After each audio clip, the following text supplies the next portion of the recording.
And I don't want to beat us down. I want us to lift us up. Now, in past sermons, we have preached from the perspective of the younger brother, And also we have preached from the perspective of the older brother. But hardly ever have we preached from the perspective of the father. And so today I want to look from the lenses of the father, through the lenses of the father and the way he sees this text. So verse 11 says, then Jesus said, there was a man who had 2 sons. The younger of them said to his father, Father, give me the share of the property that will belong to me. So he divided his property between them. Go to verse number 20. Find verse number 20. It says, so he set off and went to his father. But while he was still far off, his father saw him and was filled with compassion. He ran and put his arms around him and kissed him. Go to verse 28. Then he became angry. Now this is the other son, and refused to go in. His father came out and began to plead with him. Go to verse 31. Verse 31 says, then the father said to him, son, you are always with me, and all that is mine is yours. Look at verse 32. But we had to celebrate and rejoice, be glad, because this brother of yours was dead and has come to life. He was lost and has been found. Look at your neighbor directly in the face, dead in the eye. I want you to simply say to them, a father's love. Thank you, sir.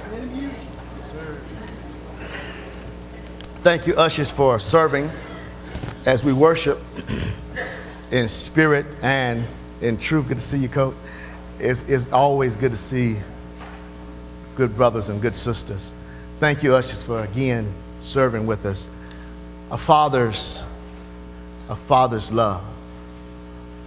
You know, it's one thing to have a mother's love, but it's quite another thing to have a father's love. And normally when we talk about fathers, we talk about the representative head. We talk about the one who's been responsible for the whole family. Talking about the one, Sister Melinda, about him setting the right example. But I want you to understand that none of those qualities mean anything if we do not have a serious discussion about a father's love. A father's love is inspiring. It's much needed. And for all the fathers in here, raise your hand if you're a father.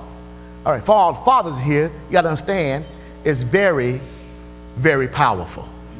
And I want you to understand, fathers, that our love is not based on our children.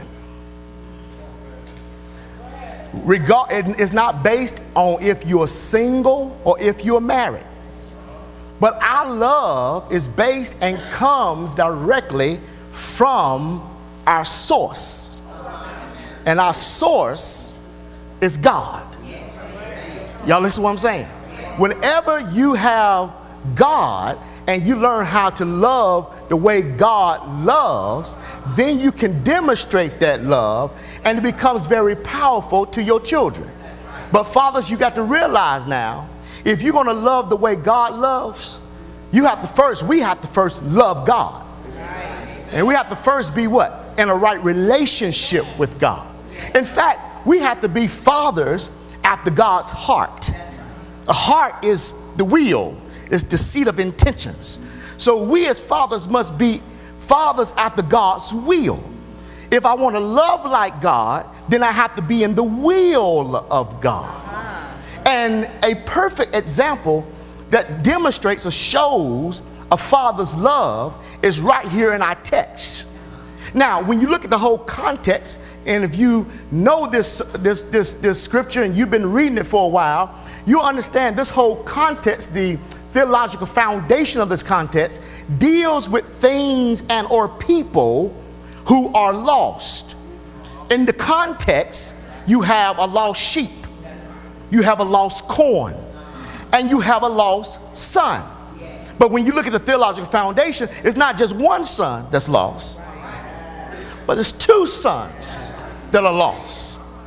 And so when you look at this foundation and understand the sons that are lost, you'll also understand that in verse 11, the father represents God.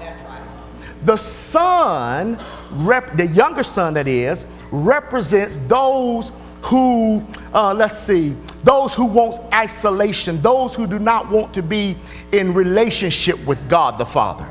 And the older son represents those who are, let me see how I can say it, those who are bound to God the Father through religious obligation instead of relational integration.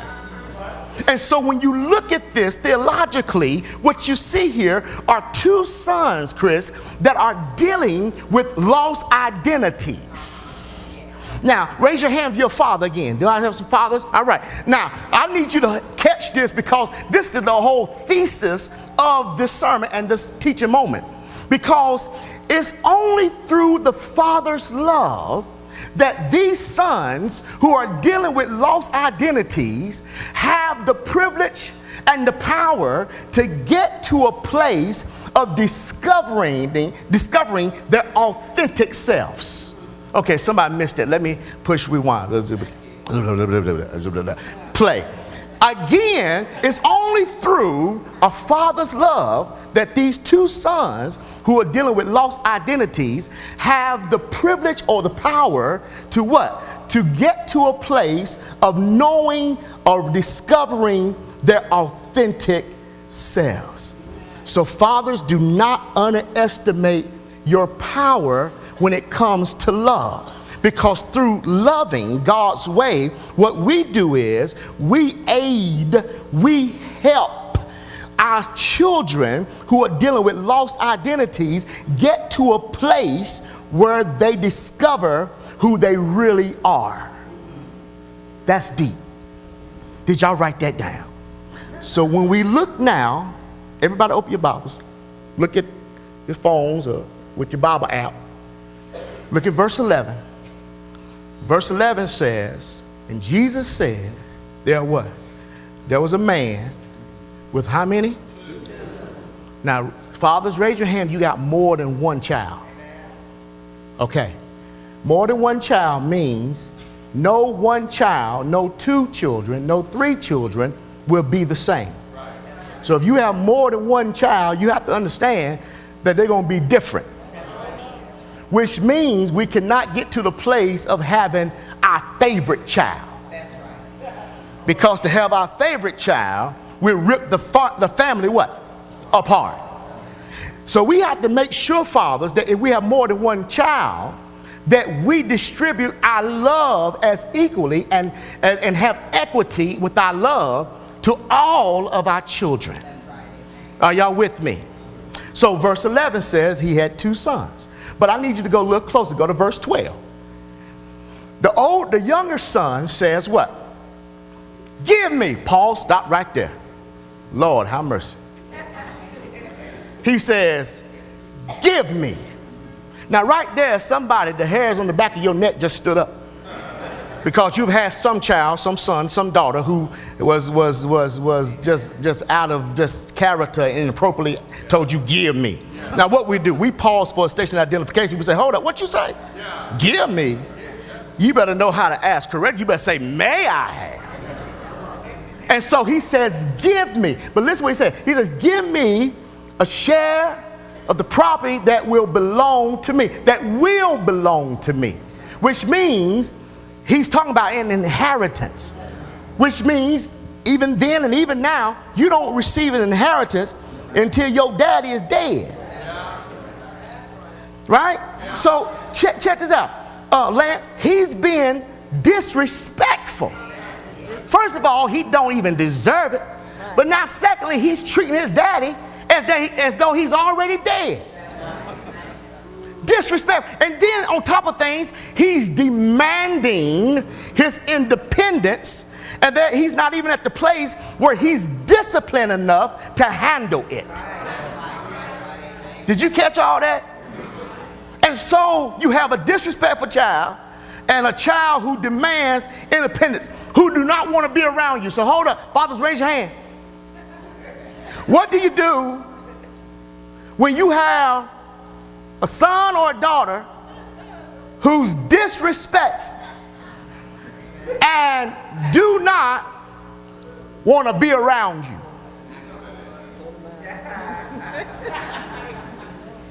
Well, I know what we'll do, but let's understand the right thing to do.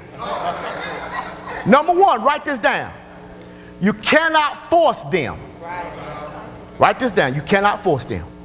Because if you continue to read on verse 12, it says, so he, the father, did what? He divided and he gave it to him. See, and that's where whenever you do a Bible study, you got to learn how to question the text. You got to ask questions of the text. And so I had to pause here and say, he tripping. I mean, for me, that's a weak father. What in the world? You going to give in to him? Because, you know, if somebody come up to us, or me or you, what you going to say, third? If you have a disrespectful child and a child who demands it, you're going to say, get out. You ain't getting nothing. You ain't getting nothing until you treat me like you're supposed to treat me and respect me. Okay, all the fathers, raise your hand. How many of you have had your child to disrespect you and you almost went shenanigans on them?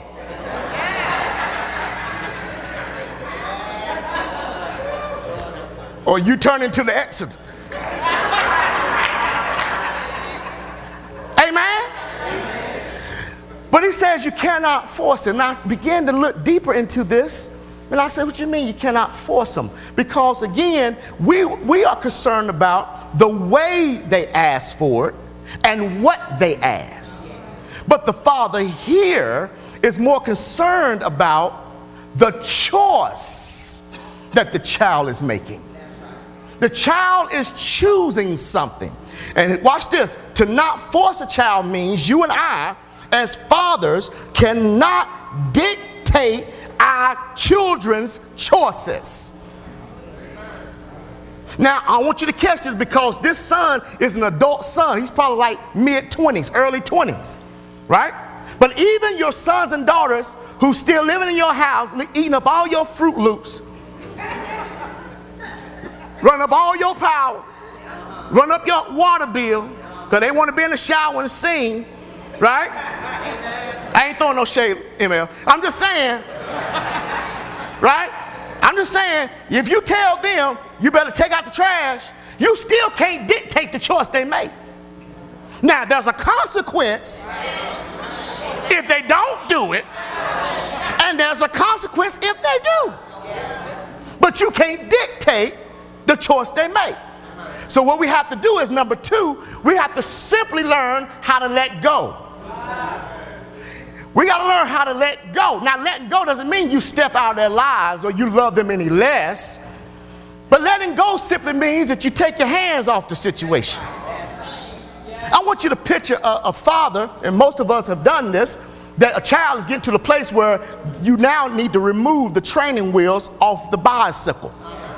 But what we do is we don't automatically let them go. We have our hand right under that seat. And we'll let them go. Yeah, come on. Yeah, we go around and go around. And then soon we began to what? Take our hands off of it. The first time you take it, they may wobble a little bit. They may even crash. But you'll say, get up. Get back on there. You got to learn how to simply let go. Letting go doesn't mean I don't love you anymore. But letting go means I need to let you learn the hard way. And learning the hard way works. Raise your hand, fathers, if you had to learn the hard way. It's called tough love. The old folks used to say something like this: you got to let them skin their knees. But I understand what it's saying. I was at Walmart, and any of y'all know Walmart is like my second home. I'm always going in there talking to everybody. Yes, Jesus. And so I went to Walmart this past week, and just so happened met up with a brother, and my wife was together. We was together, and his wife, and we sort of separated. The men, we went over here and talked. They went over here and talked, and somehow we got on the subject of fathers and parenting, and sons and daughters.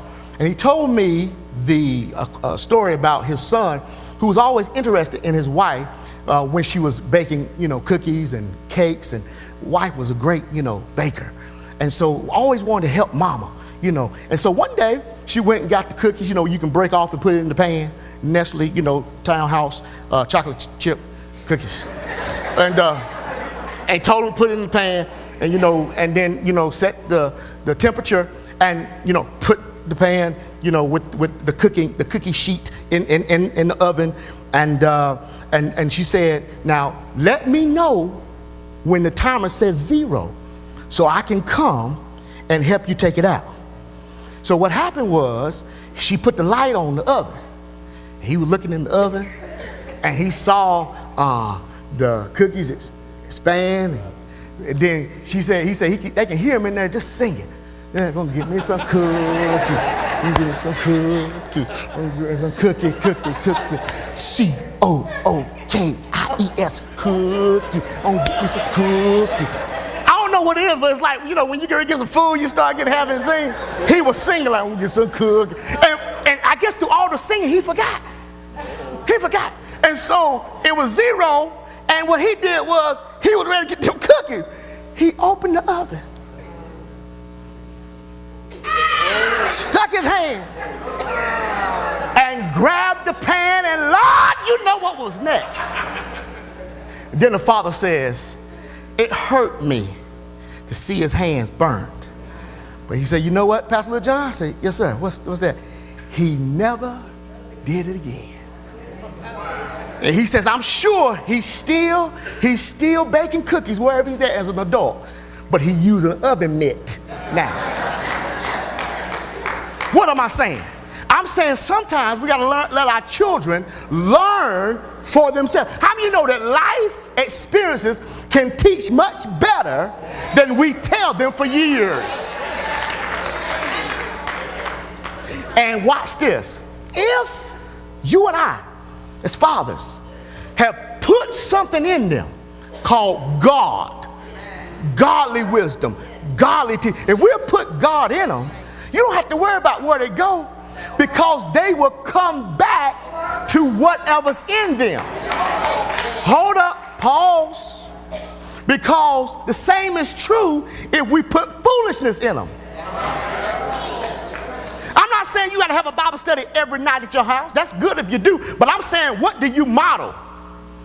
What do our children see us do in front of them? Because they are visual learners. And so if I'm showing them godly principles, if they mess up, guess what? They gonna come back. Because if it's in them, it's gonna come back to them. You think I'm lying? Look at verse 17. Verse 17 says, when he came to his senses, he said, hold up, let me think about what I got at Daddy's house. Let me think about what I saw at Daddy's house, what I learned from my father. When he came to his senses, guess what? He decided to go back home. Now, here's the demonstration of a father's love. Go to verse 20. Because the Bible says that whenever he was still far off, his father saw him. Now, it never said that the son saw the father. Your children may never see you, may never respect you like you want them to respect you, but you always need to see them. Never lose sight of your son or daughter, which means my face is still on them. I'm still open to them. The only way I lose sight of you, David, is if I turn my back on you. Fathers, never play the games our children play. Somebody has to be the adult. Never turn your back on your child. It says when he was still far off, the father saw him, still in the sight. And then he says, what? When he made the decision to come to the Father's what? Filled with compassion. Never get so bitter that you lose love for the one that God helped you to create. Y'all with me? So again, he was filled with compassion. He ran and he put his arms around him and kissed him. That means he showed the right kind of affection. I want to say, raise your hand, fathers. Don't be so macho that you can't hug your baby. That's right. I don't care how old they are, and you can't kiss them.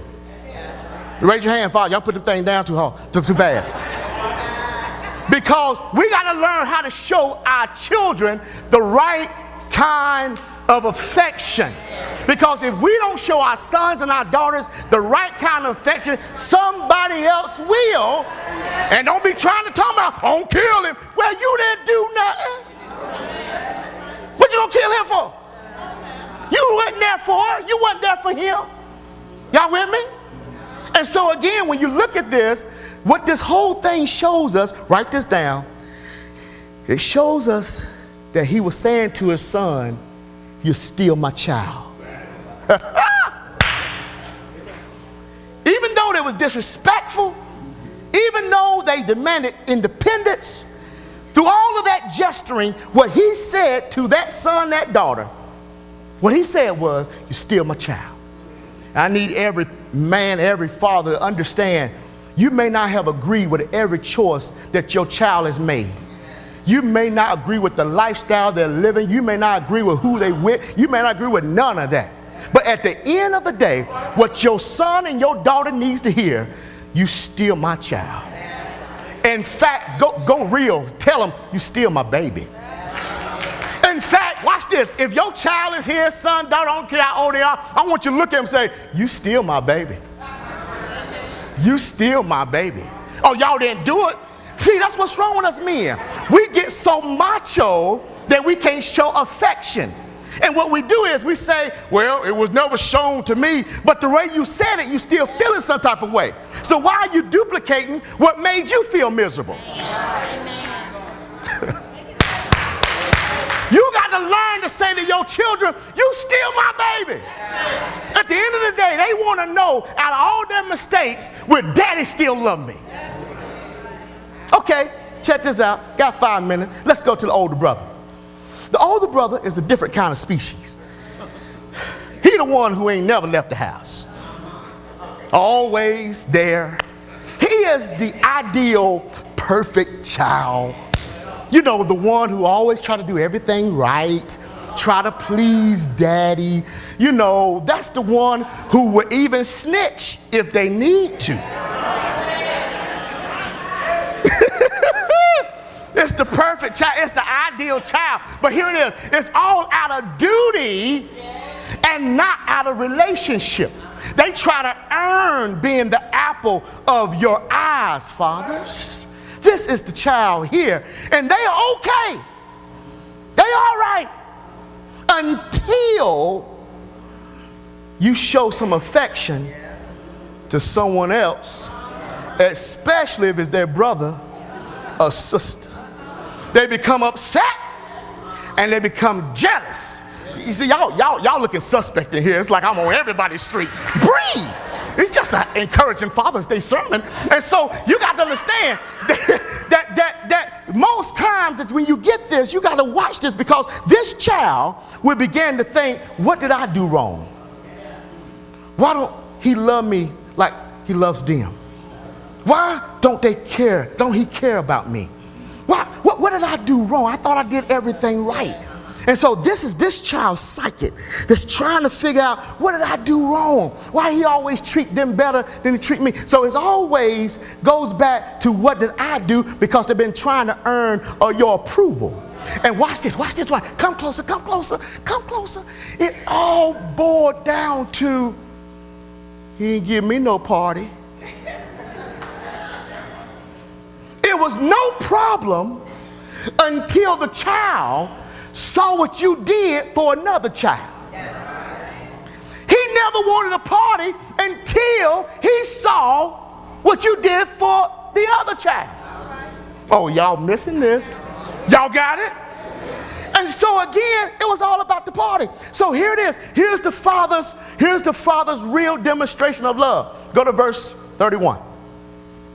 What does it say? 31 says, so when he was upset, angry, the Father did what? He went out to him. I'm sorry, go to verse 30. Verse 30. He went out. No, I'm sorry, 28. He went out to him. Verse 28, I'm sorry. Verse 28. He went out to him. He went out to him and began to what? To plead with him. Write this down. This is presence. And presence has to be actively engaged. Which means when you see a child tripping like this, because this type of child ain't a normal child. This type of child will flip.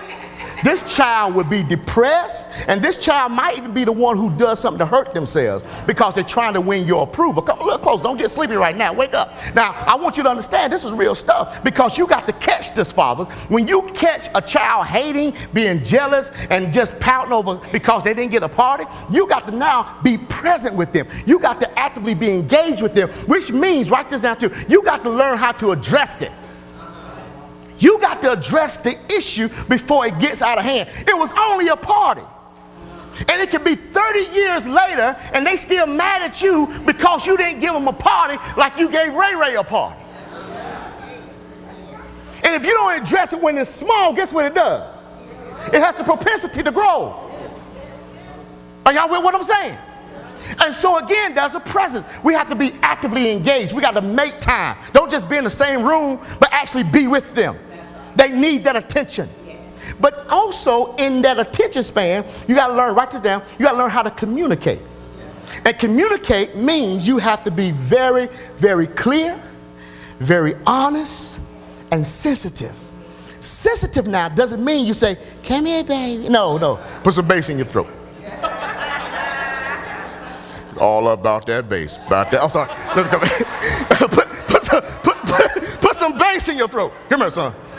You mean sense don't mean you don't be firm. Come here. Come here, son. You still have to be firm, but sensitive means I accept the way you're feeling. I don't discredit the way you're feeling. I accept the way you're feeling. And so communicate with them. Help them understand what? Go to verse 32. Help them understand what? Everything. Well, you're always with me. Which means every time I go to the store, you get something. Right? Every time you ask for something, I try my best to get it. So it's not like you don't have it, because everything you need, you have it with me.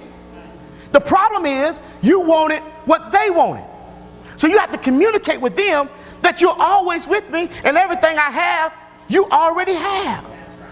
So it has to be effective communication. And then last but not least, you have to teach. Verse 32 says what? It says, but we had to celebrate. We had to be glad and rejoice. What is that saying?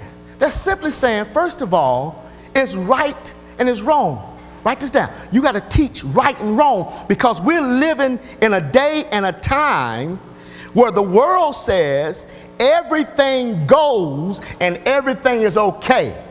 Raise your hand, fathers. I want to let you know everything is not okay. We got to go back to a right and wrong, moral, godly teaching. Everything is not okay. And so they need to hear that. But number two, you need to help them understand in your teaching is that it's not about you. This is what we have done. We have tried to buy our children's love. We have tried to give them everything. And the first time they come up into a challenge, they quit, pout, and run away. Fathers, tell your babies, it ain't about you. And the first difficult thing you have, you hang in there. Teach them. So what did you learn today, fathers? You learned this. You learned you can't force them. You learned that you got to simply sometimes take your hands off. And you also learn that whatever they have done, whatever mistakes they have made, that's still your baby. You also learn that you got to make time. You got to be present with them. You learn that you got to communicate. And you also learn that you got to teach. That's a father's love.